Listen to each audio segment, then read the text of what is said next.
Hello दोस्तों, आप सभी का स्वागत है एग्ज़ाम अड्डा 95 परिवार में। फ्रेंड्स, टॉप साइंस एमसीक्यू को हम लोग देखने वाले हैं जो एनसीईआरटी से रिलेटेड है, एनसीईआरटी से लिया गया है और फुल डिस्कशन को देखेंगे। डिस्कशन को आप नोट कर लीजिएगा, काफ़ी इंपॉर्टेंट रहने वाला है ये सेशन। पहला प्रश्न है, एक माइक्रोन किसके बराबर होता है? तो एक माइक्रोन 0.001 mm के बराबर होता है। याद रखना है आपको, एक माइक्रोन बराबर 10 के पावर -6 मीटर होता है। एक मीटर बराबर क्या होता है? तो 100 सेंटीमीटर होता है। और एक सेंटीमीटर बराबर पूछा जाए आपसे तो 10 mm आपको याद रखना है। 10 mm एक सेंटीमीटर बराबर होता है। तो पहला प्रश्न का आंसर जो होगा वह डी हो जाएगा। दूसरा प्रश्न है, बल का मात्रक क्या है? तो न्यूटन के द्वितीय नियम से हम लोग जानते हैं F बराबर ma होता है, यानी बल बराबर द्रव्यमान गुणे त्वरण होता है। तो मास का क्या होता है? kg और एक्सेलरेशन का मीटर पर सेकेंड स्क्वायर होता है। तो आंसर हो जाएगा बी नंबर, बल का मात्रक किलोग्राम इंटू मीटर पर सेकेंड स्क्वायर हो जाएगा। तीसरा प्रश्न है, 2 न्यूटन सेकेंड संवेग वाले और 3 किलोग्राम द्रव्यमान वाले पिंड की गतिज ऊर्जा क्या हो जाएगा? तो यहाँ पे तीसरा प्रश्न में गतिज ऊर्जा पूछा गया है। तो संवेग के केस में गतिज ऊर्जा का जो फार्मूला होता है p²/2m होता है। p²/2m होता है। तो यहाँ पे देखिए संवेग दिया हुआ है आपको 2, तो काइनेटिक एनर्जी यानी गतिज ऊर्जा निकालना है। तो संवेग p है तो p हो जाएगा 2 का स्क्वायर, संवेग बैठा दिए, और 3 किलोग्राम मास दिया है। तो यहाँ पे क्या करना है, 2m है तो 2 इंटू m कर दीजिए, तो 2 इंटू 3 कर दीजिएगा तो 6 हो जाएगा। तो नीचे 6 हो गया और ऊपर में 4 हो गया। जब इसको काटेंगे तो 2 2 जा 4, 3 2 जा 6, आंसर क्या हो जाएगा? 2/3 जूल आंसर हो जाएगा। इसमें कुछ एक्स्ट्रा फैक्ट्स आप याद रख सकते हैं। एक्स्ट्रा फैक्ट्स क्या है? एक तो आप जाने अभी फार्मूला, काइनेटिक एनर्जी बराबर p²/2m होता है। एक और आपको याद रखना है, काइनेटिक एनर्जी बराबर 1/2 mv² होता है। 1/2 mv² होता है। पोटेंशियल एनर्जी बराबर अगर पूछा जाए यानी स्थितिज ऊर्जा बराबर क्या होगा? तो mgh होगा। m जो है मास है, g ग्रेविटी है जिसका वैल्यू 9.8 होता है, और h क्या है? तो हाइट है। और एक और चीज़ आपको याद क्या रखना है, मैकेनिकल एनर्जी यानी कि यांत्रिकी जो ऊर्जा है वह 2 प्रकार का होता है, जिसको हम लोग क्या कहते हैं? काइनेटिक एनर्जी यानी कि गतिज ऊर्जा, और पोटेंशियल एनर्जी यानी स्थितिज ऊर्जा कहते हैं। एक कण का द्रव्यमान m है, एक कण का द्रव्यमान m तथा संवेग p है, तो इसकी गतिज ऊर्जा क्या होगा? तो एक कण का जो द्रव्यमान यानी कि मास m है और संवेग p है, तो अभी गतिज ऊर्जा काइनेटिक एनर्जी बराबर फार्मूला बताए थे p²/2m। तो इसका आंसर हो जाएगा डी नंबर, 4 का आंसर डी हो जाएगा। 5 नंबर प्रश्न है, 10 किलोग्राम एक पिंड जमीन से 10 मीटर की ऊंचाई पर है, इसकी स्थितिज ऊर्जा क्या हो जाएगा? तब Pe बराबर mgh होता है। तो Pe बराबर mgh होता है। m कितना है? 10 है। g का वैल्यू 9.8 होता है और हाइट कितना है? 10 है। तो यहाँ पे 9.8 में 10 से मल्टीप्लाई कीजिएगा तो 98 आ जाएगा, और हाइट यहाँ 10 है, जब मल्टीप्लाई कीजिएगा तो 980 आ जाएगा, और एनर्जी का जो यूनिट होता है वह जूल होता है। तो 5 नंबर प्रश्न का आंसर हो जाएगा 980 जूल हो जाएगा। P बराबर mgh से बनाइएगा। 10 नंबर प्रश्न है, किसी रॉकेट को पृथ्वी से पलायन के लिए न्यूनतम कितनी गति देनी होगी? तो पृथ्वी का पलायन वेग जो होता है वह होता है 11.2 किलोमीटर पर सेकेंड होता है। यह पृथ्वी का पलायन वेग है, ध्यान दीजिएगा। लेकिन अगर आपसे सूर्य का पलायन वेग बोला जाएगा तो क्या हो जाएगा? 42 किलोमीटर पर सेकेंड हो जाएगा। लेकिन जब चंद्रमा का पूछा जाएगा तब क्या हो जाएगा? 2.37 किलोमीटर पर सेकेंड हो जाएगा। पलायन वेग होता क्या है? इसको इंग्लिश में एस्केप वेलोसिटी बोलते हैं। कि अगर 11.2 किलोमीटर पर सेकेंड की स्पीड से किसी भी ऑब्जेक्ट को पृथ्वी से फेंका जाएगा तो यह ग्रेविटी को ख़त्म कर देगा, ग्रेविटी पार कर जाएगा, यानी यह पृथ्वी को छोड़कर कहीं और चली जाएगी। इस तरह से आप समझ सकते हैं।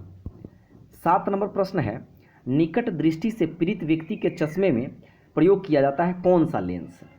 तो निकट दृष्टि से पीड़ित व्यक्ति के चश्मे में प्रयोग किया जाता है अवतल लेंस किया जाता है। अब फ्रेंड्स याद रखने का एक छोटा सा शॉर्ट ट्रिक्स है जो आपको पसंद आएगा। निकट पूछा गया है तो निकट में अगर मान लीजिए एक जोड़ दिया जाए तो क्या हो जाएगा, निकट 3 अक्षर का है और एक जोड़ दीजिएगा तो 4 हो जाएगा, और 4 अक्षर का क्या होता है, अवतल होता है, तो अवतल लेंस हो जाएगा। निकट 3 अक्षर का है, एक जोड़ दीजिए 4 अक्षर का हो गया तो अवतल हो जाएगा। लेकिन अगर आपसे दूरदृष्टि की बात करता, दूरदृष्टि की बात करता तो दूरदृष्टि में क्या है, तो दूर +1 कर दीजिए तो क्या मिलेगा, दूर 2 अक्षर का है और इसमें एक जोड़ दीजिए तो 3 अक्षर का हो जाएगा। यानी कि क्या हुआ, दूरदृष्टि के लिए आपको उत्तल लेंस का प्रयोग करना है और निकट दृष्टि के लिए अवतल लेंस का प्रयोग करना है। तो यहाँ पर जो प्रश्न का आंसर होगा निकट दृष्टि से तो ये हो जाएगा ए नंबर, अवतल लेंस।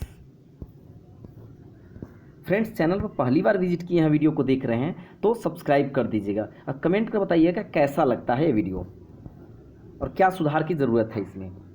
निम्नलिखित में प्राथमिक रंग नहीं है, मतलब प्राथमिक रंग नहीं है की बात किया है तो हम लोग समझते हैं कि प्राथमिक रंग होता कौन कौन है। तो आपको याद रखना है नीला, लाल और हरा। नीला, लाल, हरा जो है प्राथमिक रंग है। इसको याद रखने के लिए आप याद रख सकते हैं नीलहा, शॉर्ट ट्रिक्स है, माइंड में बैठ जाएगा। नीला, लाल, हरा यही प्राथमिक रंग है। तो यहाँ पे देखिए नीला, लाल, हरा तीनों प्राथमिक रंग हो गया, तो यानी कि काला यहाँ पर आंसर होगा। काला क्या है, तो प्राथमिक रंग नहीं है। लेकिन अगर आपसे द्वितीयक रंग पूछा जाता तो क्या करते, द्वितीयक रंग के लिए आपको याद रखना है मैं, पी, यानी मैं से मैजेंटा, पी से पीला और पी से पीकॉक नीला। मैजेंटा, पीला और पीकॉक नीला यह द्वितीयक रंग है। और तृतीयक रंग क्या होता है, तो प्राथमिक रंग और द्वितीयक रंग को जब मिला देते हैं जो बनता है वह तृतीयक रंग होगा। तो इस प्रश्न का 8 का आंसर हो जाएगा डी नंबर। फ्रेंड्स अगर आप चाहते हैं कि इसका पीडीएफ आपको मिले तो पीडीएफ या क्विज, डेली क्विज के लिए और पीडीएफ के लिए आपको हमारा एप्लीकेशन डाउनलोड करना होगा। प्ले स्टोर में जाइए, वहाँ पे क्या करना है EXAMADDA95 लिखना है, यहाँ पे स्पेस नहीं देना है कोई भी। तो वहाँ पे एप्लीकेशन आएगा, उसको आप डाउनलोड कर लीजिए और रजिस्टर्ड कर लीजिए, वहाँ पे आपको पीडीएफ मिल जाएगा। 9 नंबर प्रश्न है कोई भी पदार्थ जो परिवर्तित किए बिना रासायनिक अभिक्रिया की दर को प्रभावित करने में समर्थ हो उसे क्या कहते हैं। उसे क्या कहते हैं, तो उसे हम लोग बोलते हैं उत्प्रेरक बोलते हैं, इंग्लिश में कैटलिस्ट बोलते हैं। उत्प्रेरक का खोज किसके द्वारा किया गया था, तो इसको याद रखना है बर्जीलियस के द्वारा किया गया था। बर्जीलियस के द्वारा उत्प्रेरक का खोज किया गया था। तो 9 का बी हो जाएगा। कांच पे लिखने के लिए किस अम्ल का प्रयोग किया जाता है। कांच पे लिखने के लिए किस अम्ल का प्रयोग किया जाता है। 10 का आंसर होगा हाइड्रोफ्लोरिक एसिड, यानी HF का प्रयोग किया जाता है।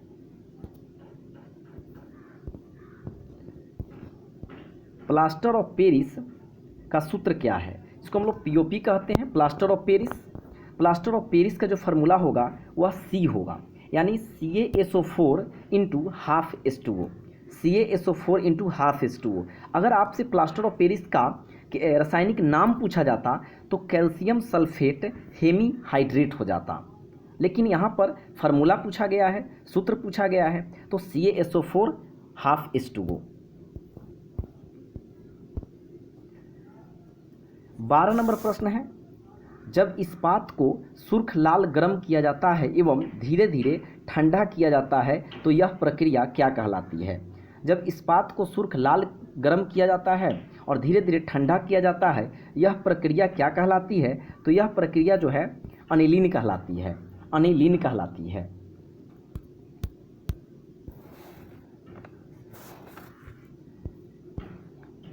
मनुष्य के शरीर में सबसे छोटी ग्रंथि कौन सी है, तो मनुष्य के शरीर में सबसे जो छोटी ग्रंथि है वह है पिट्यूटरी ग्रंथि, और इसी को हम लोग मास्टर ग्रंथि के नाम से जानते हैं, और इसका जो वजन होता है वो 0.6 ग्राम होता है।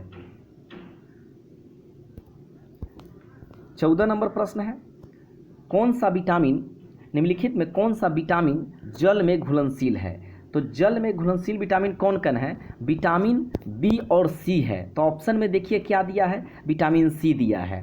जल में घुलनशील विटामिन जो है विटामिन सी है। लेकिन अगर आपसे वसा में घुलनशील की बात करता है प्रश्न, तो वसा में घुलनशील विटामिन EDKA है, ये वसा में घुलनशील है। और BC किस में घुलनशील है? तो जल में घुलनशील है। विटामिन का खोज किसके द्वारा किया गया था? विटामिन का खोज फंक के द्वारा किया गया था। फंक के द्वारा विटामिन का खोज किया गया था। लेकिन आपसे पूछा जाता है विटामिन ए और बी का खोज कौन किया है? तो विटामिन ए और बी का खोज मैकुलम के द्वारा किया गया है, मैकुलम के द्वारा। लेकिन विटामिन सी का कौन किए हैं? तो होलकट किए हैं। और विटामिन डी का कौन किए हैं? तो हॉपकिंस किए हैं। और एक और प्रश्न बहुत बार पूछा गया है कि कौन से विटामिन में कोबाल्ट पाया जाता है? कोबाल्ट। तो विटामिन B12 में कोबाल्ट पाया जाता है। विटामिन B12 का रासायनिक नाम साइनोकोबाल्मिन है। हम 1 मिनट में कितनी बार सांस लेते हैं? तो हम 1 मिनट में 16 से 18 बार सांस लेते हैं। लेकिन अगर आपसे फ्रेंड्स पूछा जाता है हृदय धड़कन कितना बार, तो 72 से 74 बार 1 मिनट में हृदय धड़कन होता है। और सांस हम लोग 16 से 18 बार लेते हैं। कौन सी बीमारी टीकाकरण द्वारा नियंत्रित नहीं की जा सकती है? तो इसका आंसर होगा डायबिटीज़। डायबिटीज़ को हम लोग मधुमेह रोग भी कहते हैं, मधुमेह रोग भी कहते हैं। इसमें क्या होता है, इंसुलिन की कमी हो जाता है, इंसुलिन की कमी हो जाता है। इंसुलिन का खोज किसके द्वारा किया गया था? तो बैटिंग और बेस्ट के द्वारा इंसुलिन का खोज किया गया था। इस बीमारी में क्या होता है? तो रक्त में यानी कि ब्लड में ग्लूकोज की मात्रा बढ़ जाता है। और रक्त का अगर पीएच मान पूछा जाता है आपसे तो 7.4 होगा, यानी क्षारीय होगा। तो इसका आंसर 16 का सी होगा, डायबिटीज। 17 नंबर प्रश्न है, किस जोड़े का गलत मिलान किया हुआ है? इंसेफ्लाइटिस मस्तिष्क को प्रभावित करता है, बिल्कुल सही है। बृहदान्त्र कोलन को प्रभावित करता है, ये भी बिल्कुल सही है। हेपेटाइटिस यकृत को प्रभावित करता है, बिल्कुल सही है। लेकिन डी नंबर ऑप्शन यहाँ पर गलत मिलान किया गया है, क्योंकि पीलिया जो है वह यकृत को प्रभावित करता है, पीलिया यकृत को प्रभावित करता है। तो आंसर डी होगा। लाइकेन 2 जीवों का सहजीवन माना जाता है, वे सूक्ष्म जीव कौन कौन से हैं? तो शैवाल और कवक है। शैवाल और कवक को मिलाने से तो लाइकेन बनता है। और लाइकेन का खोज किसने किया था? तो तुलासने के द्वारा लाइकेन का खोज किया गया था। तो आंसर बी होगा। एलिसा परीक्षण किसके लिए निर्देशित है? एलिसा परीक्षण एड्स के लिए किया जाता है, एड्स के लिए। एलिसा परीक्षण एड्स के लिए।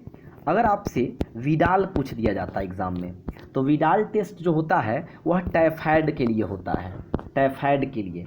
लेकिन आपसे अगर डॉट्स पूछा जाता, डॉट्स टेस्ट किसके लिए? तो डॉट्स जो होता है वह टीबी से संबंधित है, ट्यूबरकुलोसिस से।